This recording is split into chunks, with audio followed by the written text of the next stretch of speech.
And we're live, Vincent and I. We will be discussing what will we be discussing today, Vincent? Be Beyondism. You wanted to discuss Beyondism. You've become intrigued. Yes, because I'm incorporating elements of Beyondism in my registries of religion, both world and minor, to monitor the strengths or weaknesses of different religions. And you are an expert on Raymond Cattell. Well, yeah. I mean, I don't know if I'm an expert, but I think that I'm probably um, his most well-read disciple or his most active disciple on Earth today. I have met other Beyondists. I have met other people that read his work and were interested in him. I did have close contact with two of them for a while, but I haven't spoken to them for years and years and years and years and years and years.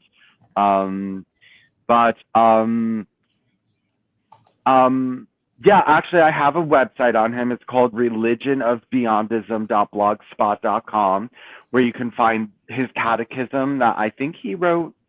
I'm 99% sure he wrote it.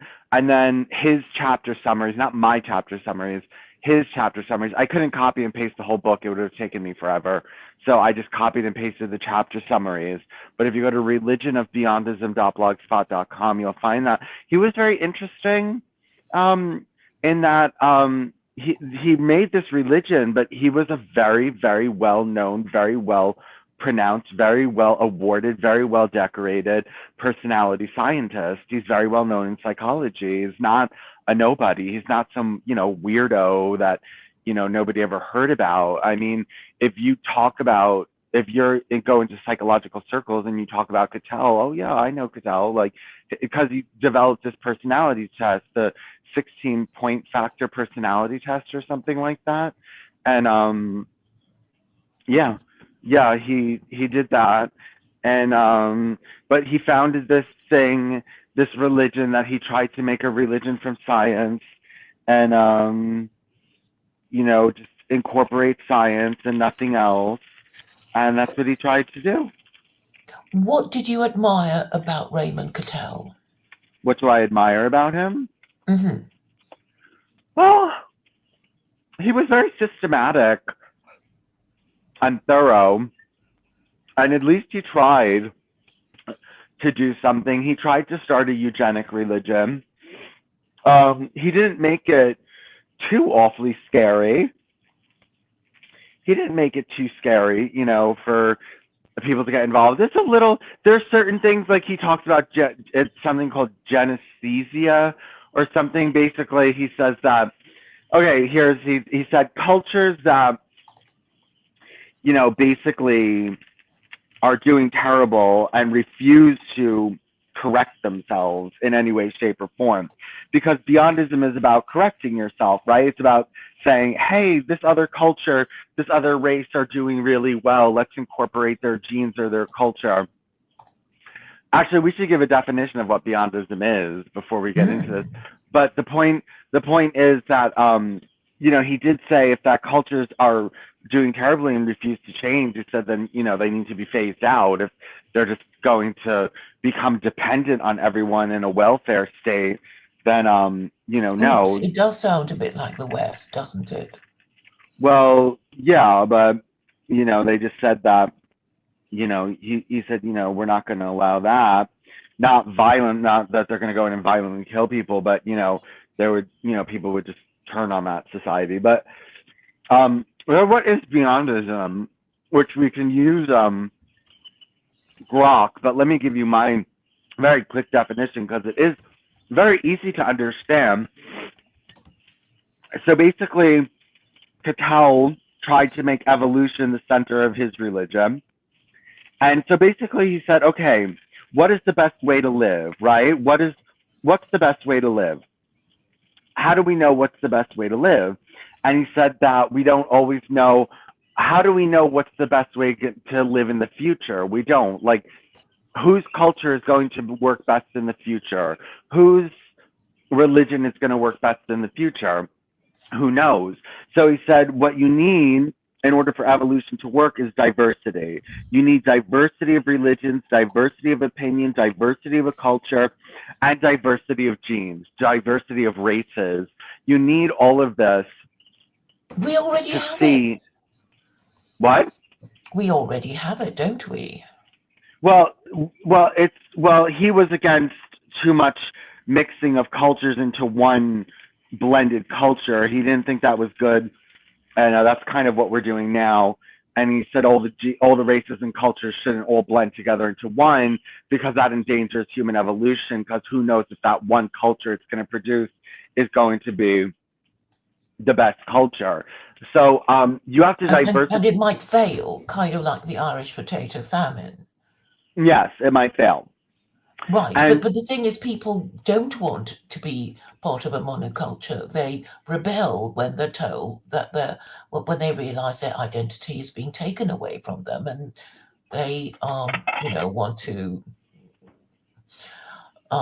be individual as a yes, sign of their individuality. So I mean, there's no shortage of groups of people who want to say, hey, we're a tribe, we're a country, we're a this, we're a that.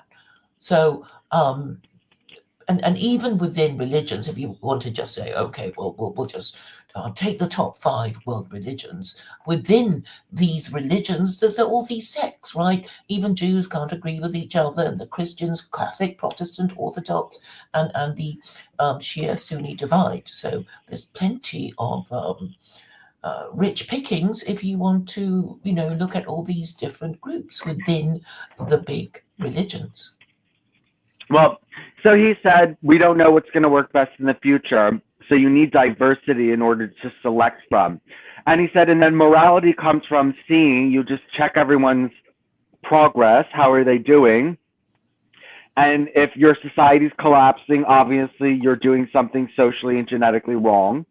And if it's thriving, obviously you're doing something right. And then he just said, everyone learn from everyone and adopt what the best strategy is, but maintain strong diversity, divergent races, divergent cultures. But then the cultures don't fully diverge because they borrow from one another. Well, I mean, we have extinct civilizations to study the histories of, right? I mean, like Yeah. the ancient Romans, the ancient Greeks, the Sumerians, the ancient Egyptians. There's a whole bunch of them. The Aztecs and, the other Mesoamerican peoples. And of course, the Native Americans. And there's so many different tribes. In a way, okay, I mean, I already have a formulated view of these things, which is that marriage is eugenic. And the reason why, the Europeans just came over to America and took everything over was because they practice monogamy. So whatever you think of Christianity, what Christianity did for Europeans was impose monogamy and imposed it so strictly that even the kings had no choice but to only have one wife. Mm-hmm. So I guess I'm saying it monogamy makes people more disciplined or more able to follow rules and more able to cooperate with each other to take over the world. And then, okay, maybe later they start fighting each other over, who's going to rule. And then I guess, the next religion comes and takes them over. Yeah. But I mean, just using Cattell's ideas. I mean, you were saying morality. Did Cattell define morality?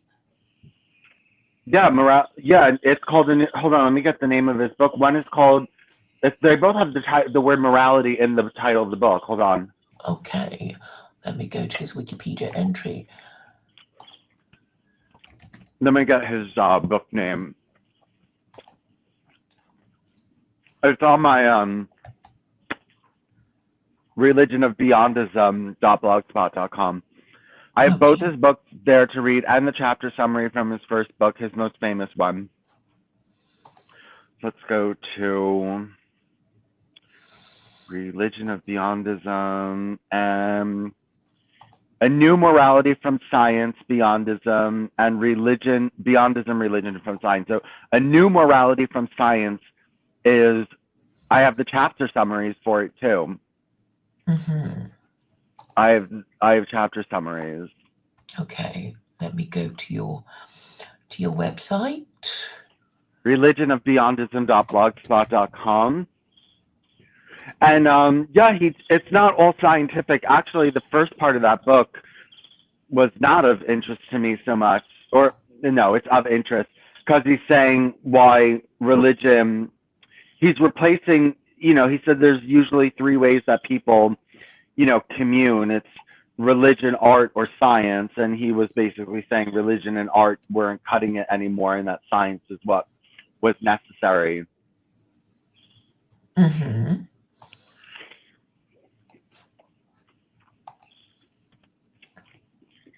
Well, I mean, some people say that if your culture is, what's the word? If you have high culture, it's already a sign that you're coming down. Beyondism, the eugenic religion of Raymond Cattell. Yeah, so basically, he's based religion on a kind of social Darwinism, isn't he? Would you agree? Yeah. Yeah, it's social Darwinism, but you get a chance, and if you're failing, you can look at other people's good ideas and steal them. That's No, so I mean, if you want to learn from the mistakes of others, you need to take an interest in other people's history, right? yeah. We've got a visitor, Ricardo, who asks you what's the latest on the No High News front. Oh, well, there was a lot. I mean, a lot has happened since I don't know when, but just going back, surrounding the election, Trump had there was a Noahide prayer at a Trump rally. The rabbis, a rabbi who Trump knows, not just any rabbi, Trump knows him and communicates with him, asked Trump to set up a Department of Morality for the Noahide laws to promote them. The rabbi who gave the invocating prayer at the inauguration had his PhD in Noahide law. There's a new petition out asking that Education and Sharing Day be implemented, and that I think it was $300 million.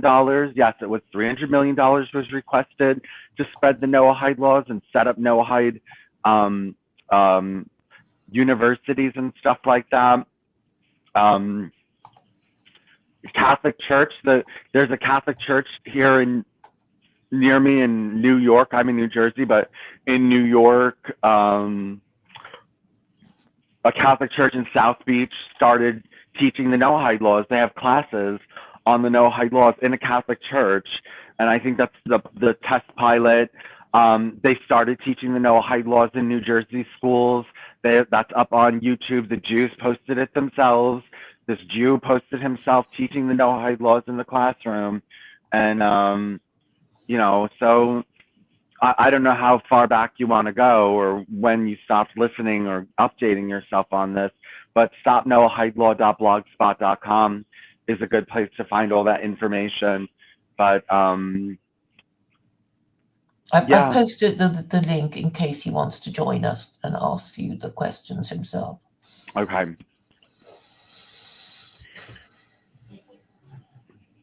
Yeah, no, but so yeah, no, he's but you could probably take his personality test online too. His personality test is very. It's called. Can you look up? It's called. I think it's called 16-point factor personality test. Yes, I will look up 16 personality factors. Yeah, and not the 16 personalities of Myers-Briggs. These are the 16 personality factors. Yes, it's called 16PF questionnaire. Shall I read it? Sure.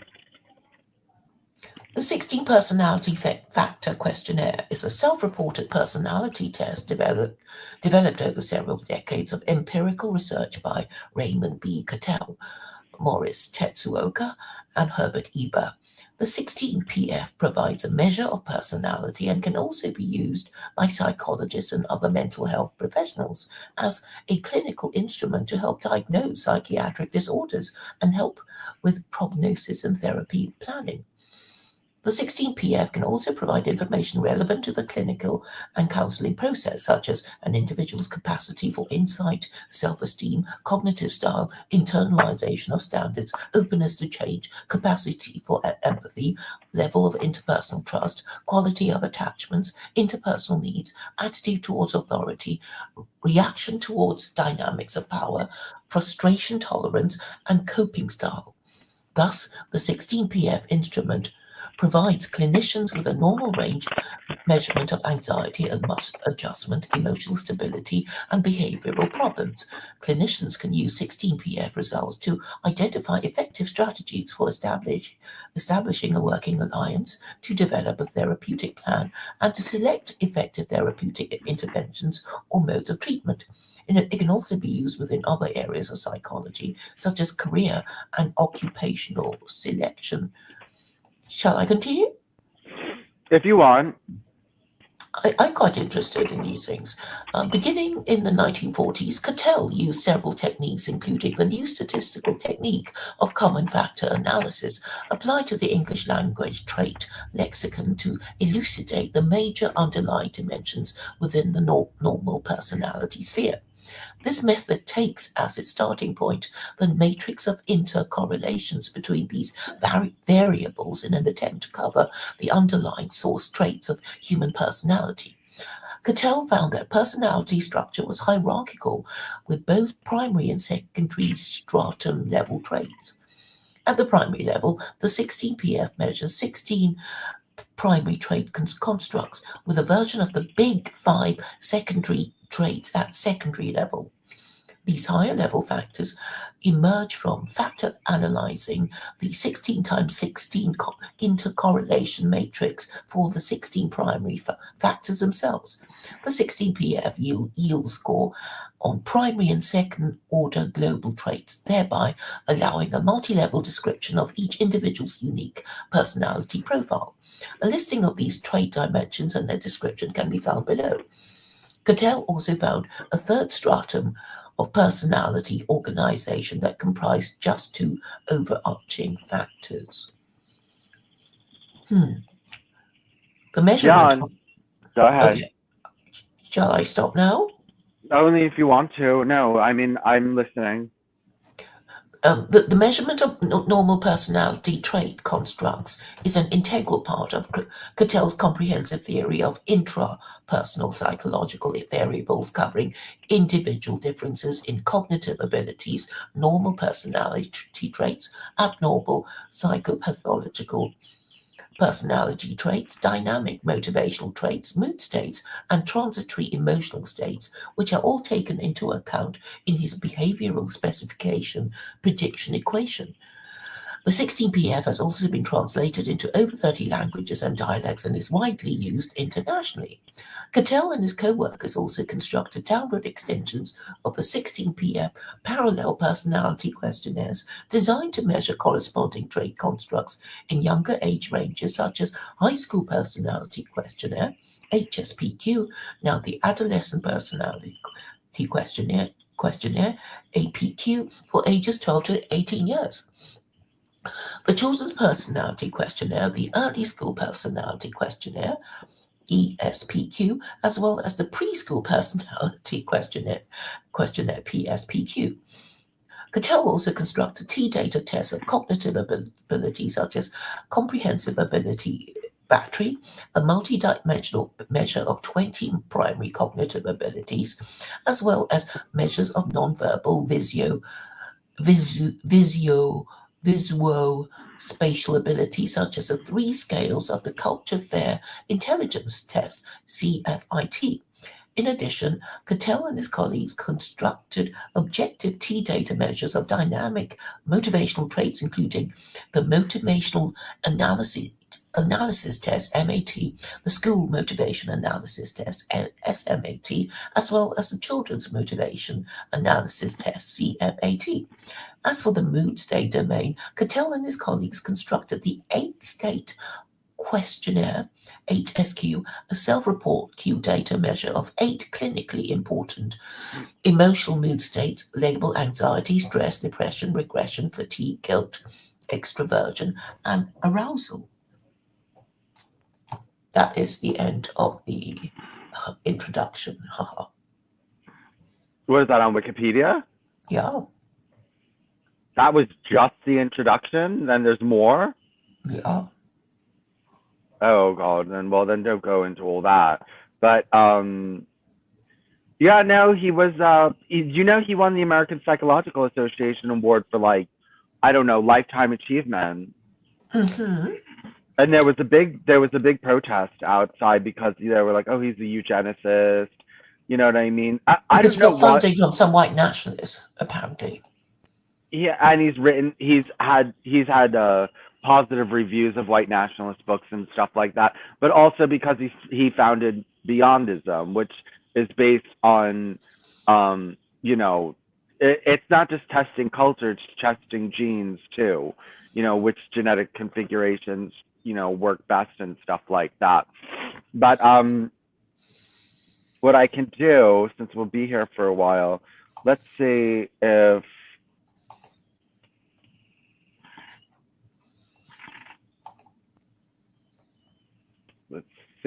hold on one second.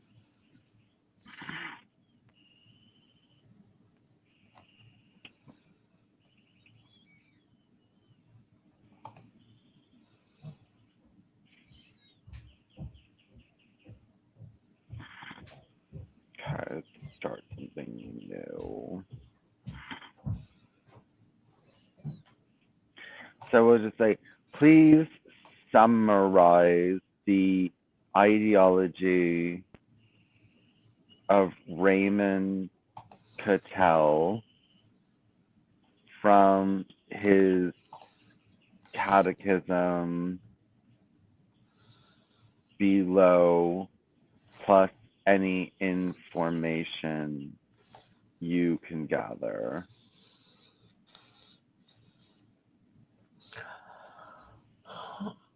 Have you ever taken any of his tests? No. I'm Oh yeah, I surprised you did. haven't. I think I did once, a long time ago, but yeah, actually, I should take one of his tests.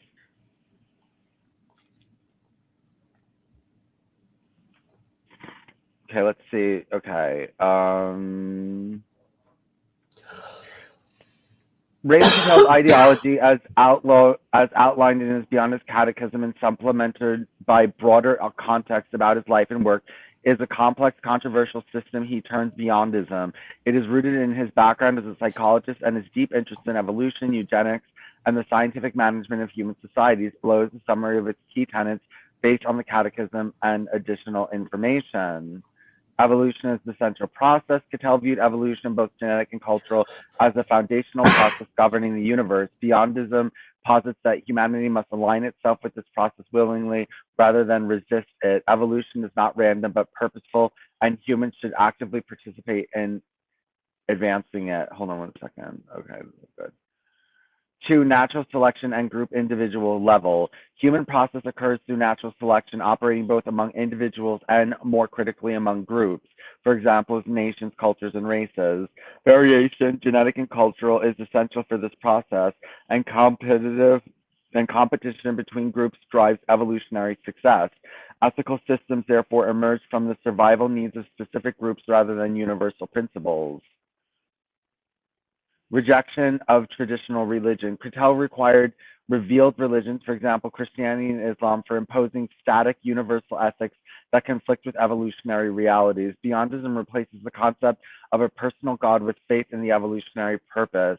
It dismisses notions of human exceptionalism or afterlife rewards, advocating a more austere, naturalistic spirituality tied to group survival and progress. Ethical systems tied to the group survival. Ethics in Beyondism are situational and group specific, derived from conditions that ensure a group survival in competitive environments. Loyalty is hierarchy oriented, primary to one's own group than to broader evolutionary goals rather than to abstract humanity. This contrasts with universalist moral frameworks. Genetic lag and cultural evolution. Cattell introduced the concept of genetic lag, where cultural advancements outpace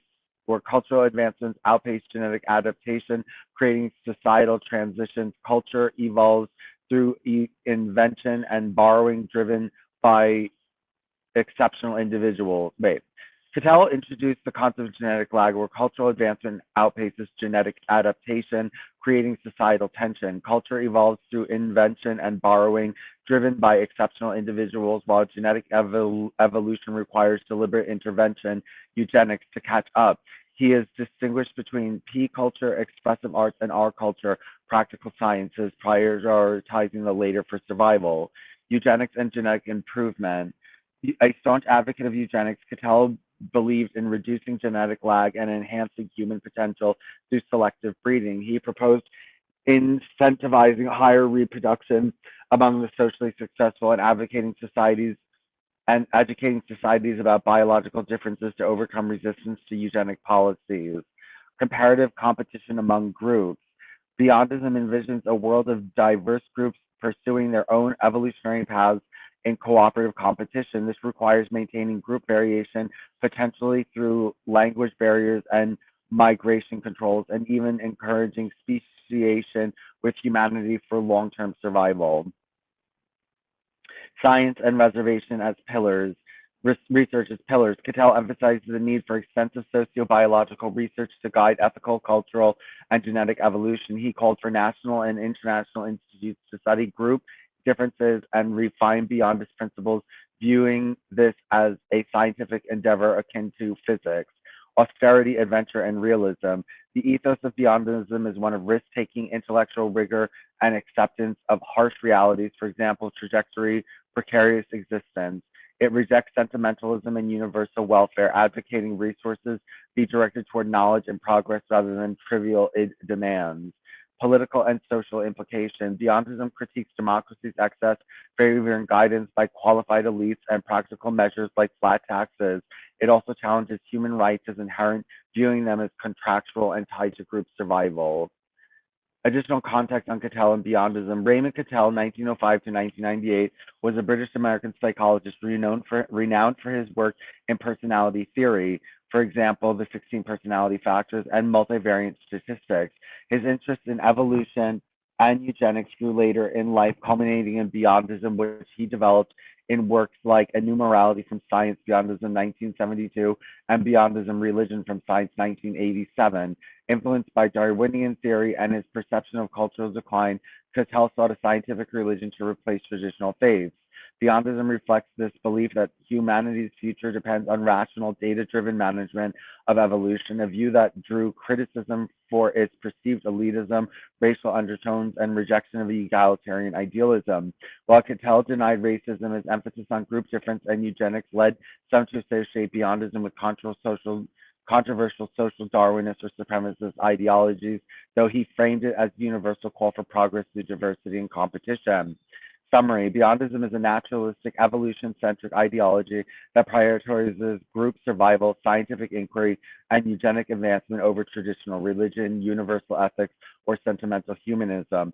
It envisions humanity as a collection of competing groups, each pursuing its own evolution adventure, guided by research and a sober acceptance of nature's imperative. While intellectually ambitious, its austere and selective principles make it a polarizing framework, unlikely to gain broad acceptance without significant cultural shifts. Let me know if you'd like deeper dive into any aspect. That is interesting that at the end it said it was like unlikely to be adopted. But in its Well, full, and it's full. Okay, this is why I don't call it a religion. I call it a social application. Maybe part of it is a religion, but it could be applied without actually adopting, like, oh, there's no afterlife. You don't have to believe there's no afterlife in order to be a Beyondist. You know what I mean? In order to actually just let groups deviate from each other and then do cultural selection on who's doing the best. You don't actually. You could believe in the afterlife and do that. Yeah, I've been saying that you're more likely to do the right thing if you believe that good will be rewarded and evil punished in this life or the next. And that's why, religions are classified in this particular way of belief in, this idea. And all the five world religions have a version of this. And then, out of the five that are available, we just pick which one is most effective. And it's like we're just sort of on the cusp of change now. I guess the previous century people would say Christianity, Christianity, Christianity, but it's got a rival now catching up, and we can what's the word, kind of read the writing on the wall, I guess. Because, okay, fundamentally, it's about frightening young people into marrying each other and having children and staying together for the sake of the children. And that's what all these religions do, right? When they talk about sexual morality, not, no sex outside marriage, and, because it's about rearing the next generation and rearing enough of them and, blah, blah, blah. And that's it. So we think of previous civilizations. Okay, like China. It's sort of like it's had loads of religions, just like the British. Well, okay, you can say three. Before the British became Catholic, they were pre-Christian pagan, and then depending on how you classify how they've changed their religion, it went from Catholicism to Protestantism, and maybe there will be further a new change. But for Americans, I guess you've never really had a religion, unless you can call it a majority Christian society Christian. But then, Americans developed in a different way because you were a land of cults, and you've got, Mormonism and Scientology and Nation of Islam and Seventh-day Adventism and all kinds of stuff because of your First Amendment. So you developed, differently from Europeans. So it's like it's already there. What Cattell was sort of saying he hoped would happen. It's already there. It's in the historical records. And if you want to go back further, there's the ancient Egyptians and the Sumerians and the Aztecs, and Well, but people he's like that. talking about modern day. He wants modern day speciation, modern day differentiation amongst races and cultures. Like, he's just make as many different ones as you can. Did you ever go to India to examine the caste system? I think I remember reading in his books that he suggested India was a very bad example of he used it as a bad example, saying that a culture that is too diverse gets morally and ethically feverish. So he actually used that as an example of you shouldn't do that. You shouldn't have a culture that's like broken up into like 50 million different moralities, because then nobody can get anything done. Yeah, so if you look at the Hindu caste system, it's like the 5 castes basically, but you can kind of make it make sense. You could actually say, well, even in the West, there is this idea of caste because once upon a time in Europe there were kings, and then there was a priest, and then there was a warrior class, the barons, and then there was a merchant class, and then the skilled labor, and right at the bottom would be the unskilled manual labor, i.e. the Dalits. So, you can say that we can work out the caste system through how it's kind of mirrored in Western society. With unskilled manual labor, I mean, in a way, it's the same sort of thing. Like, oh well, if you clean toilets, and if you don't know, if you can't, do anything else, which is kind of what a lot of immigrants are invited to, come to the West to do. So it's kind of already happening, which is why it's so quite exciting, really. And I'm so pleased I incorporated the elements of Beyondism into secular Quranism. Hmm. I mean, you seemed a bit dubious about it, but it's like okay, white nationalists, you guys want it, so here it is. So here it is. Hmm. Well, I've been trying to spread Beyondism to them for a while, and it really hasn't caught on. You know, there's some of them that, you know, I don't know. I don't know. I've tried spreading it for a while, and I've had my website up for a while. I'm actually going to start writing some AI essays on it, which I'm glad you're interested in it, because I'll send you AI essays on Beyondism. But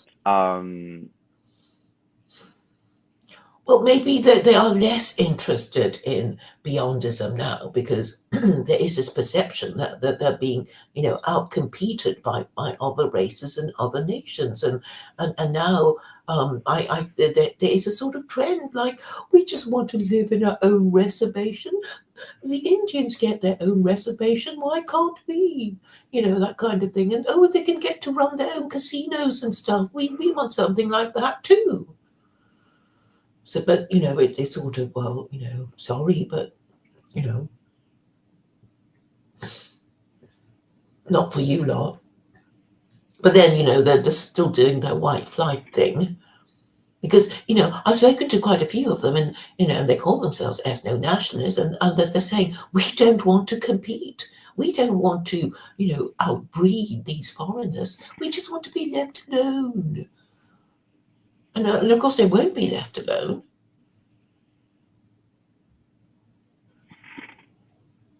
Because if you're not if you're not that useful, you will be marginalized in favor of the people who are useful, who do go to work and solve the labor problems of you know the government, and the people who can donate to the party funds of political parties.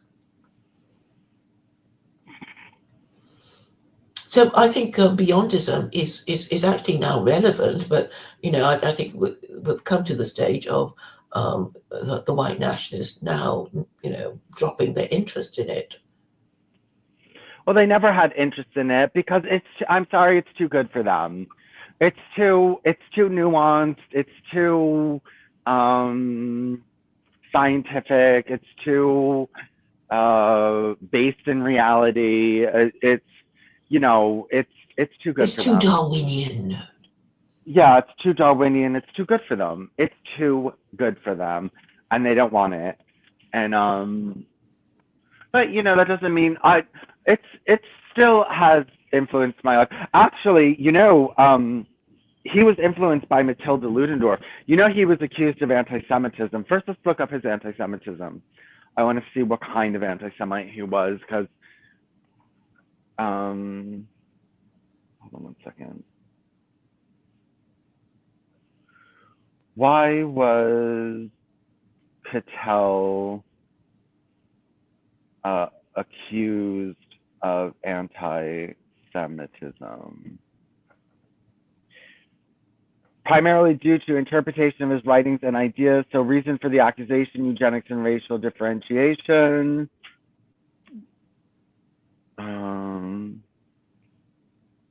Historical context. Did he actually say anything anti-Semitic? He did not single out Jews in his published work. His discussion of group survival. Okay, he associated with far right, including some with anti-Semitic leanings. Okay, well, he never explicitly said anything anti-Semitic. He explicitly denied being anti-Semitic.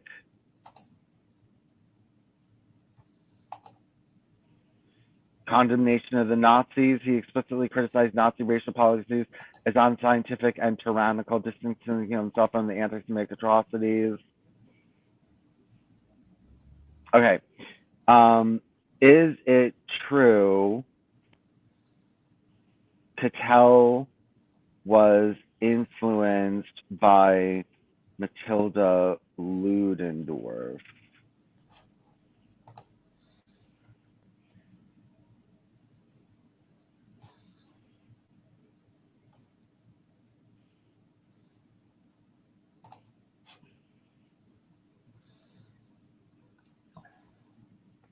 Okay, they're saying no. The Southern Poverty Law Center says that he was influenced by Matilda Ludendorff, but this is saying no.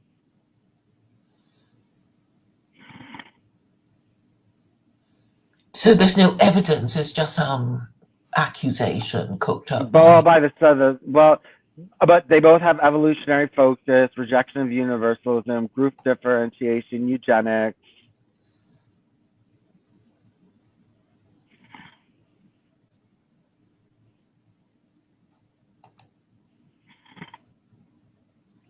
Okay, they're saying that she didn't, but the Southern Poverty Law Center says that they did.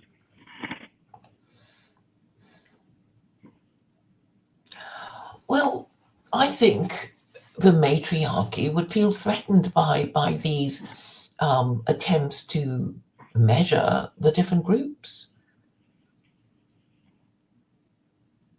Because, the matriarchy is invested in saying, men and women are equal, everybody's equal, shut up and don't be judgmental and, status conscious and hierarchical and, relax and enjoy sex and drugs and rock and roll. I mean, I don't know if it's thought through, but, you can instinctively, you can see how people, the matriarchy might instinctively, spot Cattell's ideas as potentially capable of undermining their ideology, which is everybody the same, everybody enjoys sex and drugs and rock and roll. And here's Cattell saying, no, we have to measure these different groups and monitor them and see how they do. Yeah. Yeah, right. I mean, yeah, that is. And try to discredit him. Yes. Well, you seem to be a cheerleader for him now. Well, okay, I took against him because I thought that, he's just going to create more little groups that are fighting each other and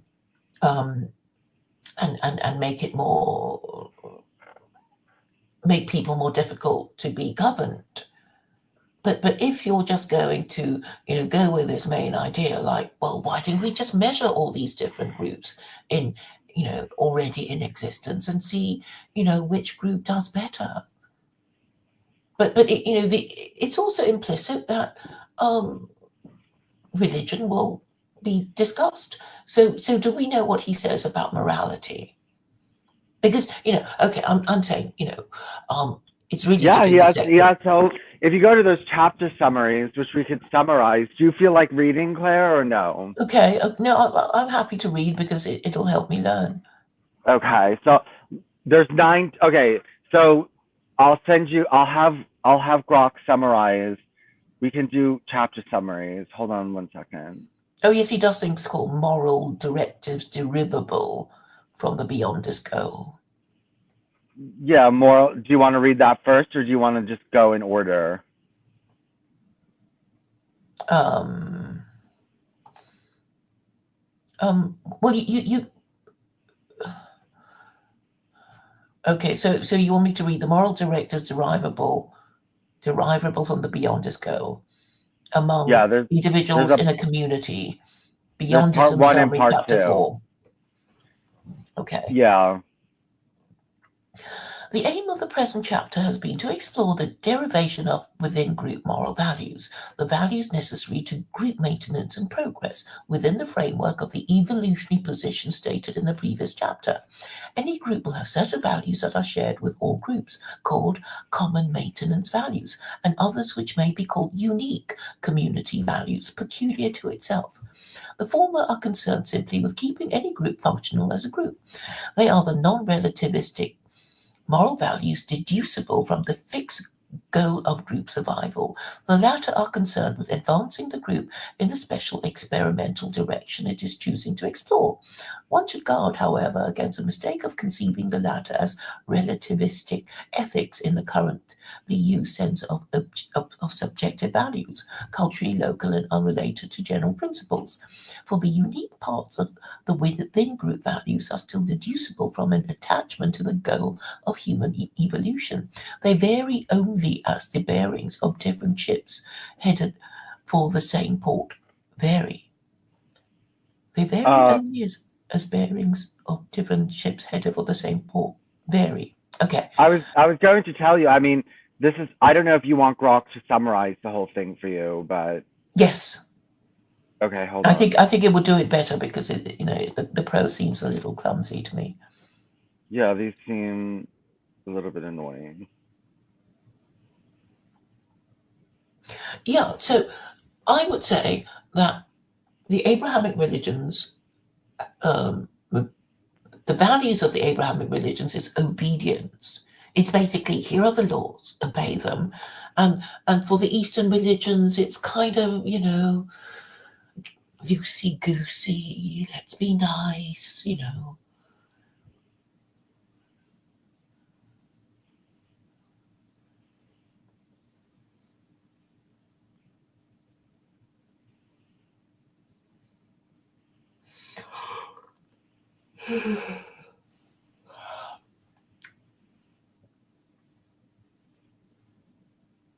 Hold on. Hold on.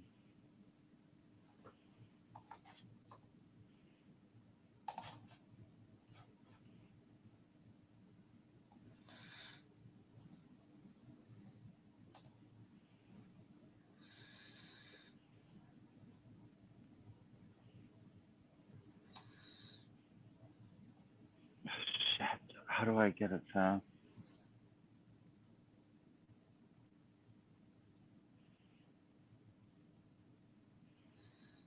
Oh, okay. Hold on.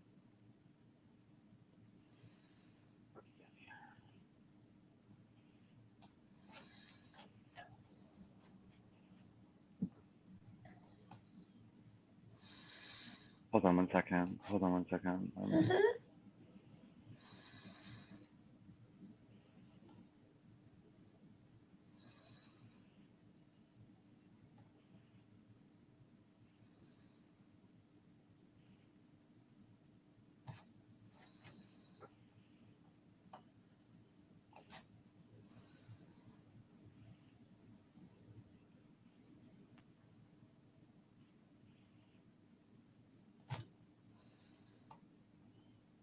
Oh my God, it's got algebra. Yeah, I did have a little bit. That's why I'm removing that.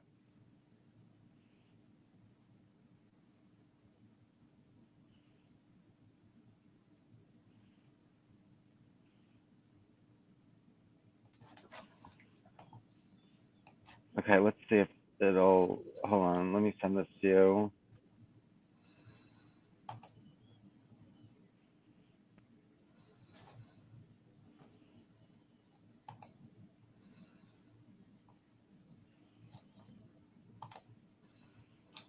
Hold on. I'm sending it to you. It's much shorter. I'm just going to send it to you in the. I just sent it to you as like a text, and you should be able to read that. Okay. It's much shorter. Yes. Good.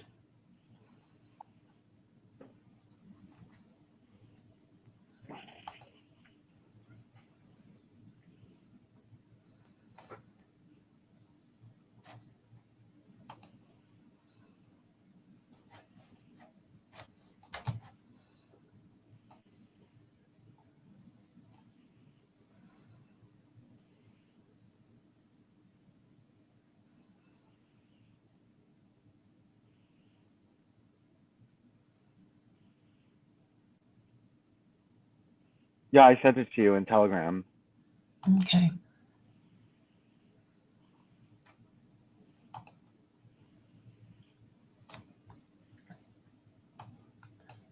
Oh, yes.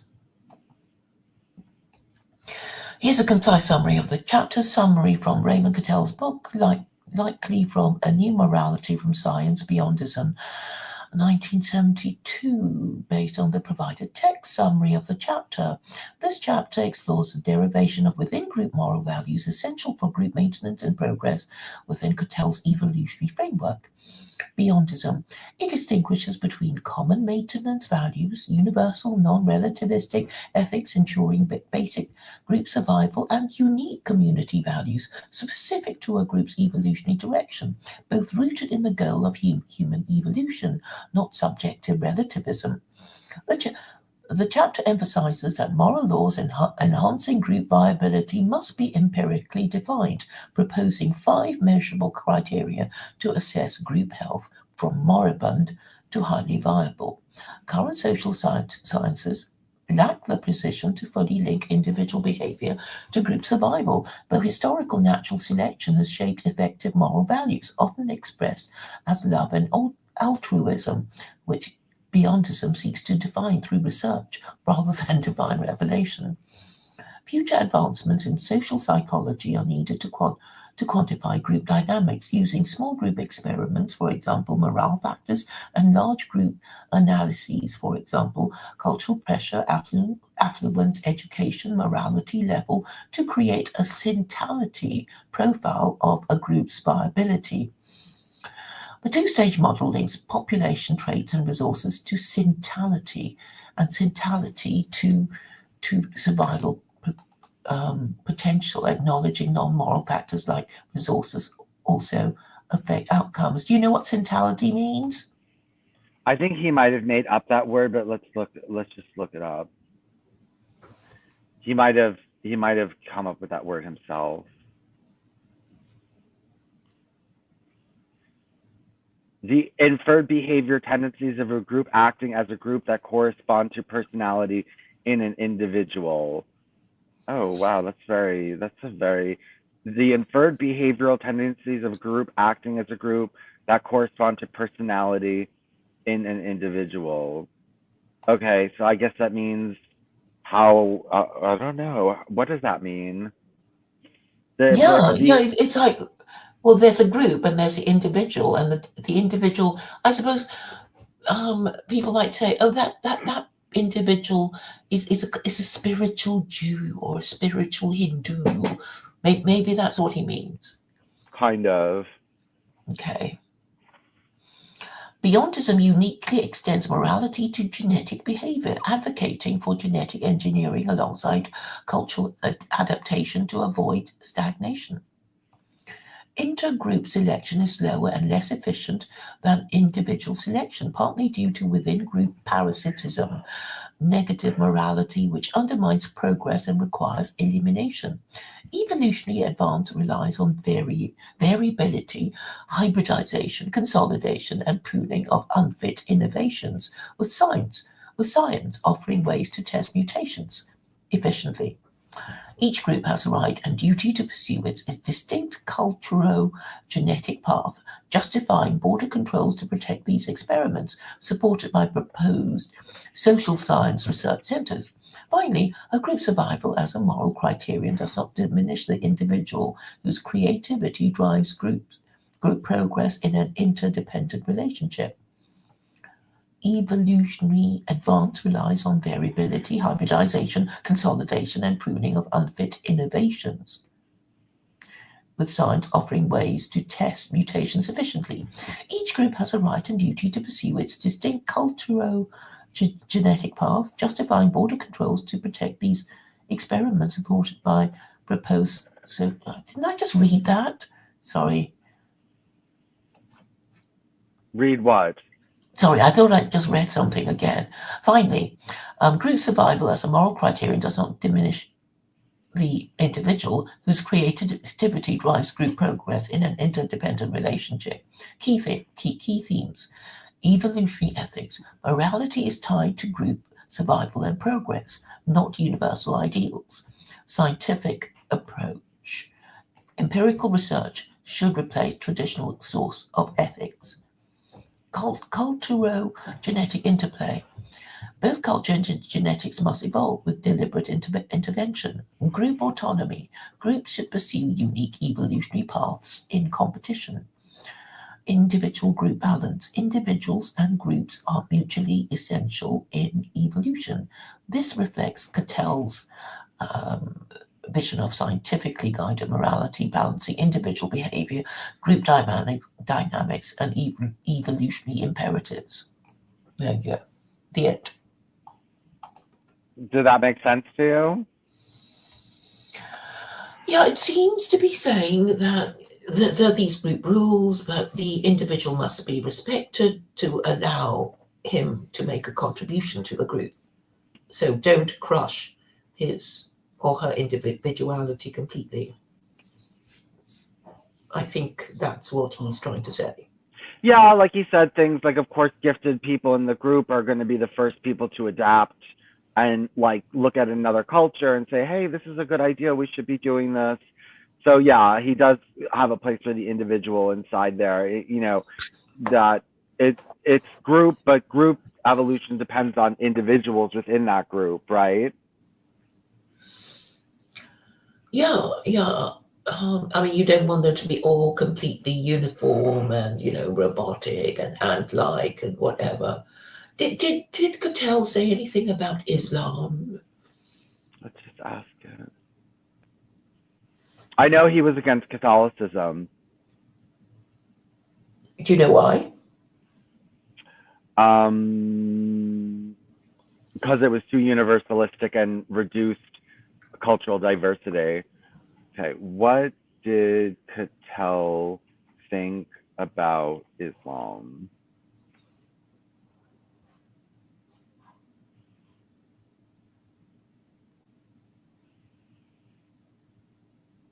Okay, he didn't touch on Islam all that much, but he was against universalistic ethics. He argued that revealed religion mistakenly extended within group ethical values, for example, love, cooperation, to all humanity, conflicting with his view that ethics should serve specific group survival and evolutionary competition.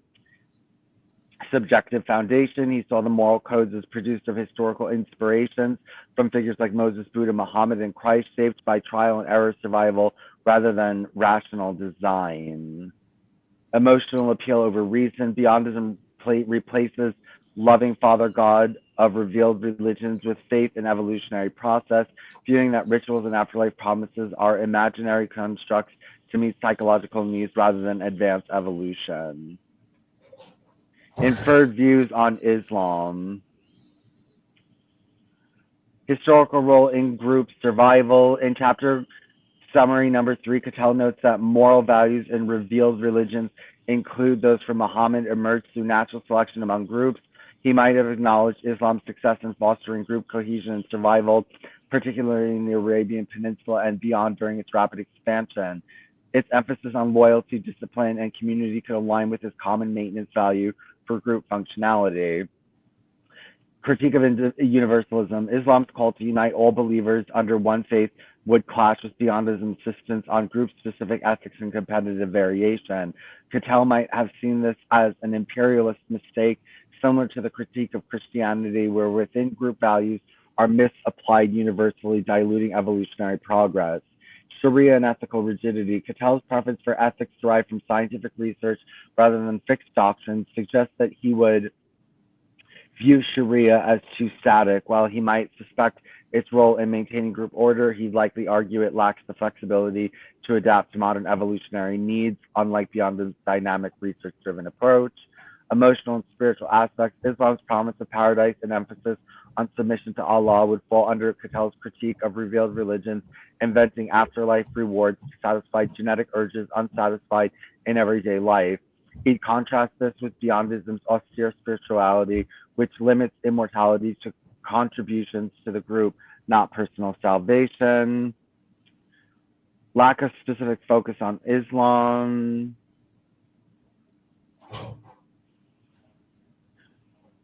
Hypothetical perspective. If pressed to comment on Islam specifically, Cattell might have said something like, Islam, like other revealed religions, served a historical purpose in binding groups to shared values and ensuring their survival under specific conditions. However, its universalistic ambitions and reliance on divine revelation rather than scientific inquiry limit its utility in modern evolutionary context. Beyondism would encourage Muslim groups to pursue their own adaptive paths, shedding universalist dogma for a morality aligned with genetic and cultural progress. I wonder if he would appreciate what I have proposed to do with his ideas under secular Quranism. Oh, it's a step in the right direction, right? I mean, he would at least think it was a better direction than not, and Yeah, because I mean, Islam sort of says, okay, it's not centralized because Catholicism requires everyone to submit to the Pope, right? And I guess for a while it worked, while the barbarian kings of Europe couldn't read or write, but gave them a few generations, and they had ideas of their own, and then they decided they weren't going to be bossed around by the Pope, and that's why it collapsed. But yes, I mean the theory of Catholicism is everybody listen to the Pope, including kings. But it was too oppressive, and the Pope did not have the means to enforce his his beliefs on the different different kings of Europe. But Islam is basically, here's a book, you interpret however you like. I mean, obviously, if we're going to be silly about it, then you'll crash and burn as a civilization. But if you interpret in a way that seems fair enough to the people you deal with, including non-Muslim countries as well as the citizens of your republic, then you'll probably carry on for a bit. I think that's it, and it it just has enough strength to say here are the rules, but it's up to you. There's nobody going to force you to obey them. But obviously, if you're going to be silly and misinterpret and distort it, then your caliphate will crash and burn, and that was what happened.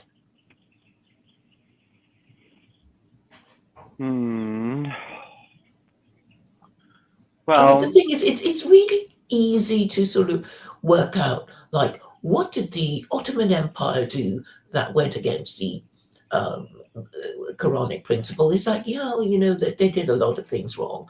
And then, the previous one, they also did, it's sort of like, yeah, just so learn from the mistakes. Don't break the rules, right? I mean, that's kind of how to work it out. So I would say the idea of monarchy, it's like the Torah is basically, no, not the Torah, the Old Testament, the book of Samuel, has this exchange between Samuel and God. I forget how it goes now, but basically God wasn't happy when the Jews told him he wanted a king. And then they said they wanted a king because they saw that the Goyim had a king and it looked really cool. And so they had a king, and they had terrible kings. But then, Christendom didn't exactly have great kings either. And all the Muslim kings, well, they're, basically over and out, pointing the way to a republic. Mm-hmm. Which America has kind of shown the way for Westerners,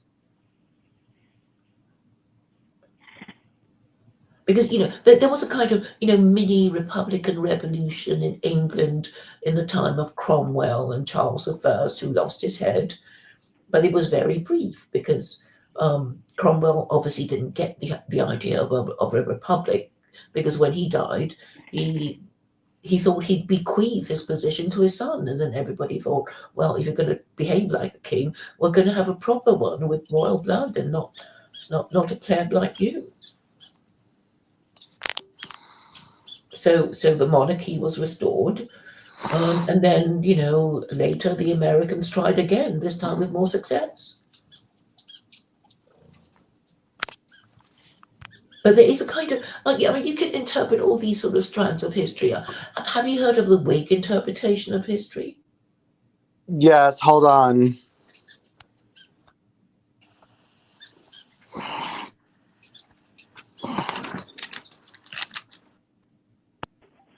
Hello? Yes. Okay, I might phase out for a minute. If I phase out, I'll be right back. If you hear me disappear, I'll be back. Okay. Shall I talk about the Whig interpretation of history? Yes, go ahead. So the Whig interpretation of history is, it's a liberal narrative. So it's liberal saying we're progressing towards more and more liberty, and then as we get more and more liberty, we will be happier and reach liberal heaven, and that is basically the liberal narrative. So you would say that the values of liberalism is liberty, while the values of the Abrahamic religions is obedience, and um, the values of Hinduism and Buddhism, I guess, is understanding cause and effect. Um, I don't know if that's quite correct, but that's um, hopefully a fair assessment. And so I guess we can have a philosophical discussion about whether liberty is an end in itself, or just come to the conclusion that too much liberty could be bad for you. Because really, when you think about liberty, it's to do with personal autonomy, and personal autonomy will eventually come up against sexual morality, and I guess there will be a whole bunch of people who don't see the problem of having sex with whoever they like until the consequences of um, you know illegitimacy is so widespread that nobody wants to talk about it anymore, which is where uh, and we have reached it in the West.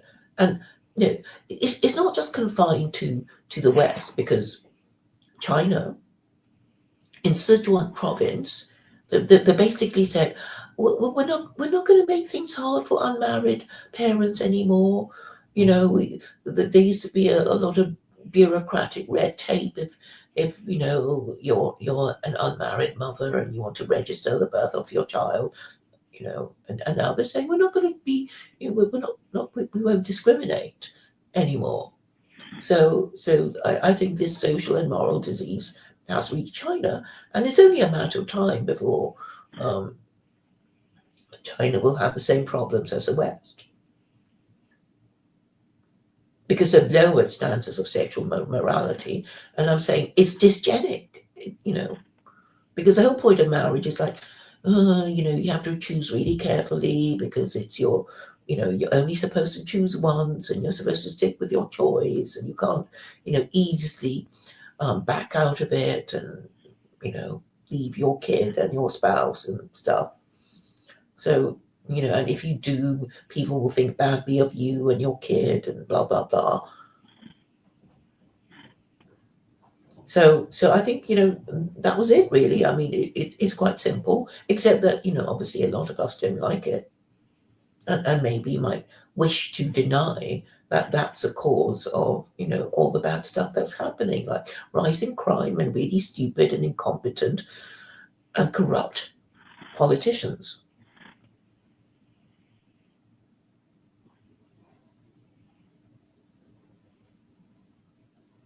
Does that make sense, Vincent? Well, I mean, from your perspective, yeah, I mean, you just don't, I know you want to make it, I know what kind of world you want, Claire, but, well, Raymond Cattell would let you have your little corner. Yeah, but we already have our little corners, and then the corners that are doing really well will come over to the corners of people who are, free and easy, and take over their government and stuff. And this is happening now.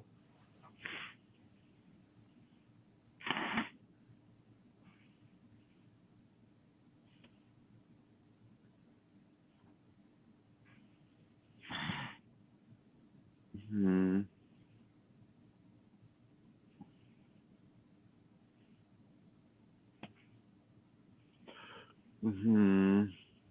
Hmm. Yeah. Um. Yeah. Well, I don't know.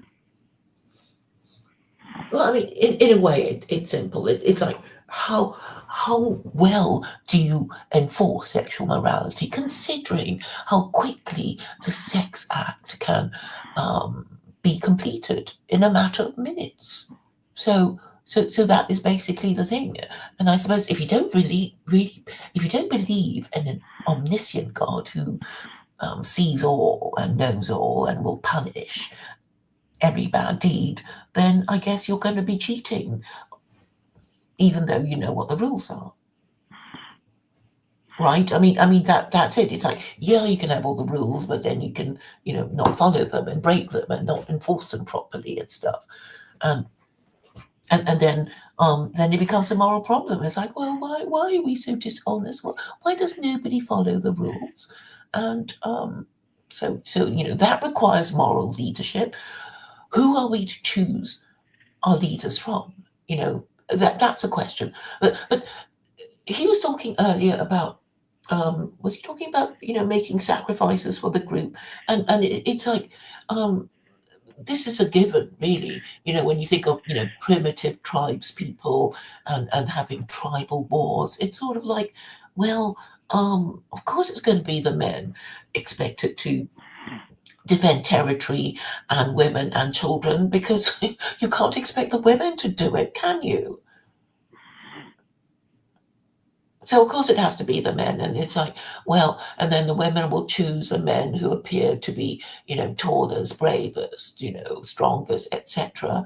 And the men have to pretend that, they're honest and brave and, smart, and then the women will choose them.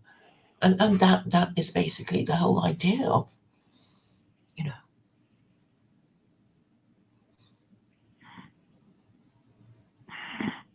of managing these the sex selection process, I suppose.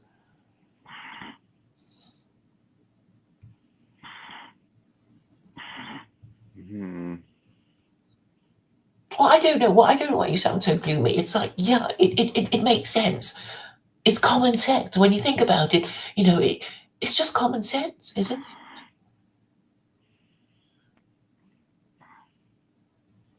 Um. Well, I mean, I don't know if people want to live like that anymore, but No, they don't have to. It's like, we're going to give them options. Obviously, it would be horrifying if, like, oh, you have to marry whether you like it or not. Da, da, da. And of course, we're going to say, about, being, um, treating individuals well and not expecting, conformity in every regard. So, you have to give people a bit of liberty to feel that, their individuality is being respected. And nobody's saying everybody's got to get married, and nobody can, not display. Nobody can display that individuality. The thing is, what you have is really the rules, and obviously the rules can be interpreted in a rigid way or in a liberal way, and how they're interpreted will depend on the culture and judicial appointments and stuff like that. But I don't think we need to worry about that. All we need to do is say, this is what's supposed to happen.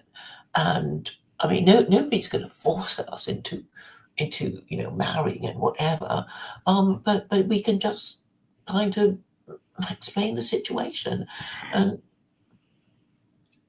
and I mean, nobody's going to suddenly get really strict about it, because I guess we're part of the culture.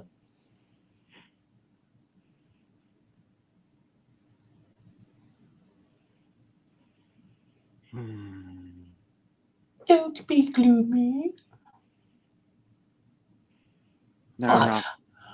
you're not. Oh, good.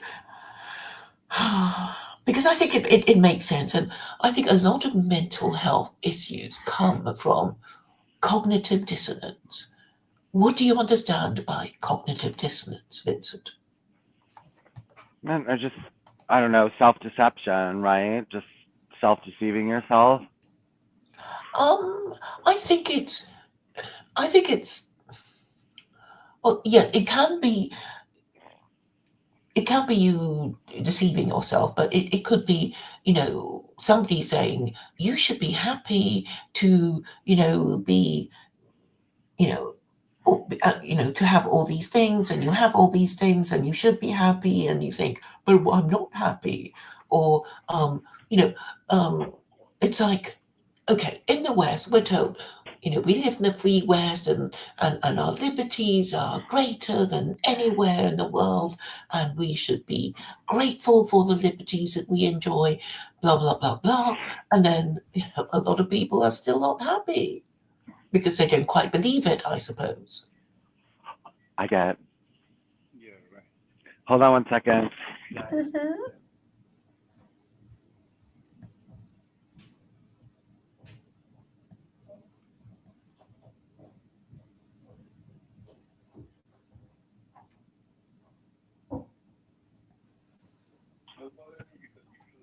Hello?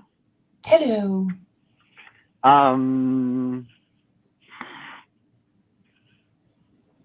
Did he say anything about cognitive dissonance? We can look it up. Why don't you look it up on your Okay. On Grok. Alrighty. on your Grok. Ask if he ever said anything about cognitive dissonance. I don't know. Do you think we can consider him a cult leader? Do you think you can consider him one? Well, he never claimed to be a cult leader. Well, neither did Mary Baker Eddy, but she was. But then Mary Baker Eddy did have a church, right?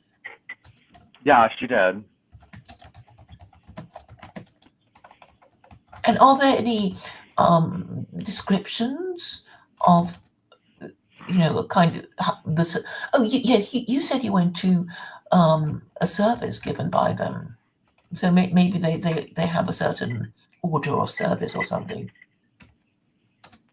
Yeah, they have a formal service and everything. I went to one of their services.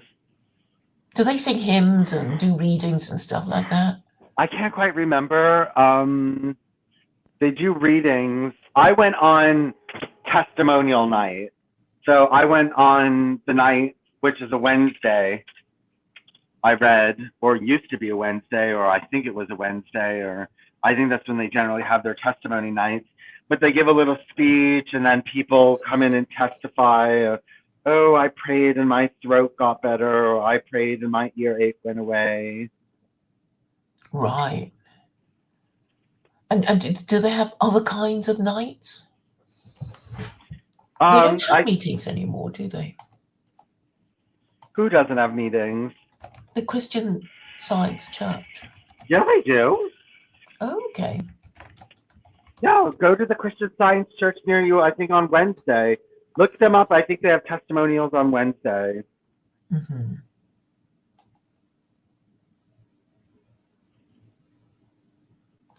Yes, I think that's when they have their testimonies.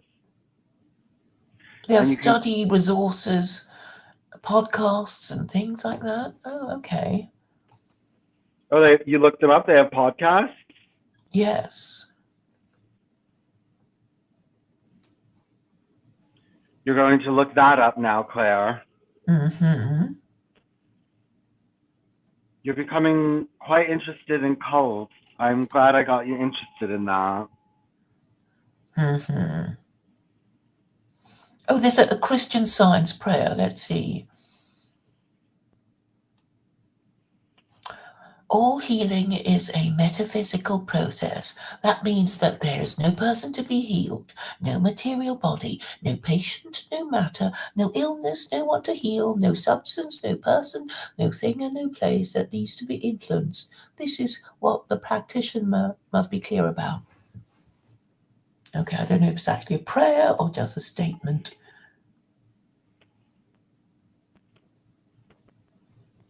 Oh, right, and there was there was some controversy about vaccines. So there was a controversy about vaccines? In 2015. Yeah, they're allowed to take vaccines. They're hypocrites. They're also allowed to see dentists.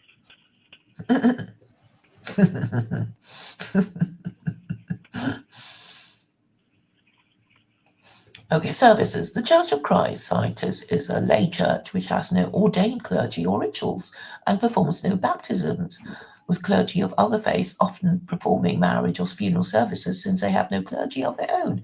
Its main religious texts are the Bible and Science and Health. Each church has two readers who read aloud a Bible lesson or lesson sermon made up of selections from those texts during the Sunday service and a shorter set of readings to open Wednesday evening testimony meetings. In addition to readings, members offer testimonials during the main portion of the Wednesday meetings, including recovery from ill health attributed to prayer. There are also hymns, time for silent prayer, and repeating together the Lord's Prayer at each service. Okay, that's recognizably churchy.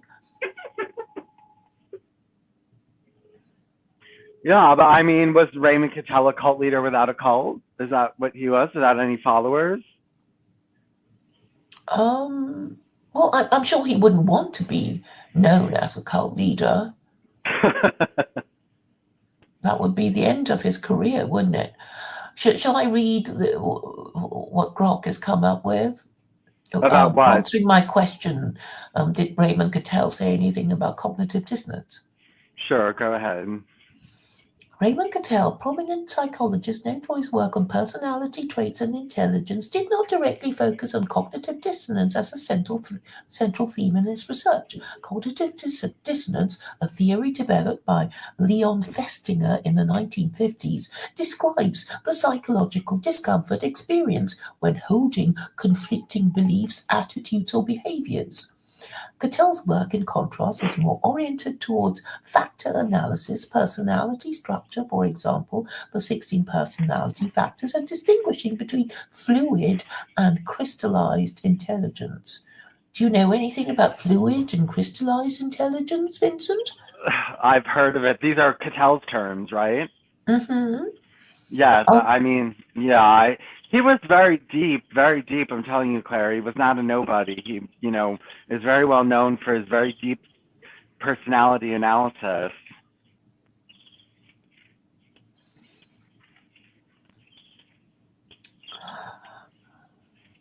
Okay, centrality means group personality,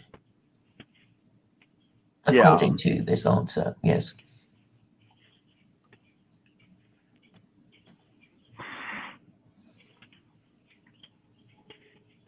Go ahead. Are you going to continue? Okay. I mean, I don't think it's particularly relevant to the question I asked.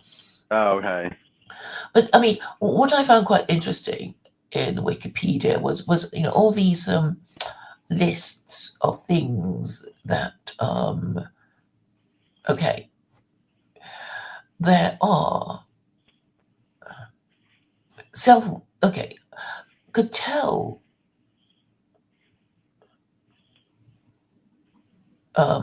argue that self-ratings relate to self-image and are affected by self-awareness and defensiveness about one's actual traits. The 16, yes, we want to think we're clever and slender and popular and whatever, I guess. The 16PF provides scores on 16 primary personality scales and 5 global personality scales, all of which are bipolar. Both ends of each scale have a distinct, meaningful definition.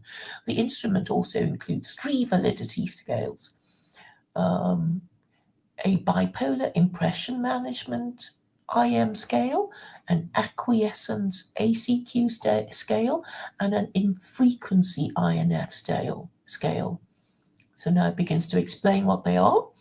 The impression management IM scale is a bipolar scale with high scores reflecting a preponderance of socially desirable responses and low scores reflecting a preponderance of socially undesirable responses. Possible reasons for an extremely high impression management score include the examinee may actually behave in highly socially desirable ways, and responses are accurate self-prescriptions. Responses reflect an unconscious distortion consistent with the examinee's self-image but not with their behavior, or deliberate self-presentation as behaving in a highly socially desirable manner. A low impression management score suggests an unusual willingness to admit undesirable attributes or behaviors and can occur when an examinee is unusually self-critical, discouraged, or under stress. The acquiescence ACQ scale's purpose is to index the degree to which the examinee agreed with items regardless of what was being asked.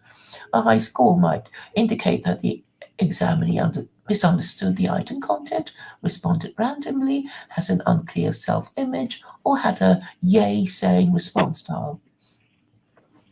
The infrequency INF scale comprises the most statistically infrequent responses on the test, which are all middle B responses and appear in the test booklet with a question mark. A score above the 95th percentile may indicate that the examinee had trouble reading or comprehending the questions, responding randomly, experienced consistent indecisiveness about the A or C response choice, or tried to avoid making the wrong impression by choosing the middle answer rather than one of the more definitive answers. I want to see what the questionnaire is now. The 16 personality factor questionnaire. I think so. Well, look it up. Look it up. Claire, I want to ask you a question. Do you mind holding the show by yourself for about 10 minutes, or do you want to end and then start again in about 20 minutes? I think I'll end it and start it in 20 minutes. Okay. How about that? Okay. All right. Bye. All right. Bye.